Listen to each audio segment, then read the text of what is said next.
আজ আমরা বানাবো মিষ্টি কুমড়োর ফুল দিয়ে মুসুর ডালের বড়া। চলুন রেসিপিটা শুরু করা যাক। এটা গরম ভাতের সাথে খেতে দারুণ লাগে। আপনারা বানিয়ে দেখবেন, আশা করি আপনাদের ভালো লাগবে। তার আগে চ্যানেলটা সাবস্ক্রাইব করে নেবেন আর পাশে থাকা বেল আইকনটা প্রেস করে দেবেন নতুন নতুন ভিডিওর জন্য। আর লাইক করতে কিন্তু ভুলবেন না।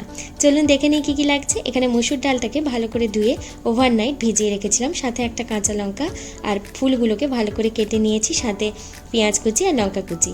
মুসুর ডালটাকে ভালো করে মিক্সিতে পেস্ট করে নিয়েছি, সাথে এখানে 2 টেবিল স্পুনের মতো জিরে গুঁড়ো, 2 টেবিল স্পুনের মতো হলুদ গুঁড়ো অ্যান্ড 2 টেবিল স্পুনের মতো নুন দিয়েছি। সাথে পেঁয়াজ কুচি, লঙ্কা কুচিটা আর কুমড়ো ফুলগুলো যেগুলো কেটে রেখেছি ওগুলো দিয়ে ভালো করে হাত দিয়ে এটাকে মেখে নিতে হবে। এটা চামচ দিয়ে আপনারা মাখতে পারবেন না, হাত দিয়ে ভালো করে বেশ কিছুক্ষণের জন্য মেখে একদম স্মুথ একটা পেস্ট বানিয়ে ফেলতে হবে। এরপর কড়াইটা বসিয়ে কড়াইটা গরম হওয়ার পর সর্ষের তেলটা দিয়ে দিতে হবে। তেলটা গরম হওয়ার পর মসুর ডালগুলোকে ছোট্ট ছোট্ট করে দিয়ে দিতে হবে। আপনারা এটা চামচের মাধ্যমেও দিতে পারেন, আমি এখানে হাতে করে দিচ্ছি।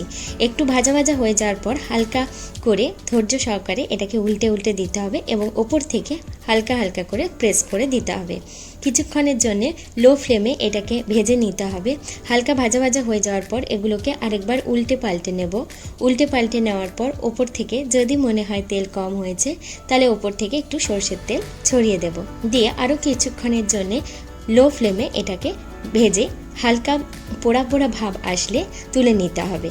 হালকা পোড়া পোড়া ভাব আসলে এটা খেতে একটু বেশি টেস্টি হয়। এটা আপনারা বাড়িতে বানিয়ে দেখবেন, কেমন হলো আমাকে কমেন্টের মাধ্যমে জানাতে কিন্তু ভুলবেন না। আর রেসিপিটা ভালো লাগলে লাইক করে দেবেন।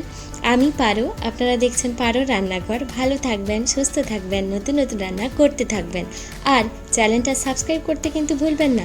আর রেসিপিটা ভালো লাগলে লাইক করে দেবেন, কমেন্ট করবেন। বাই।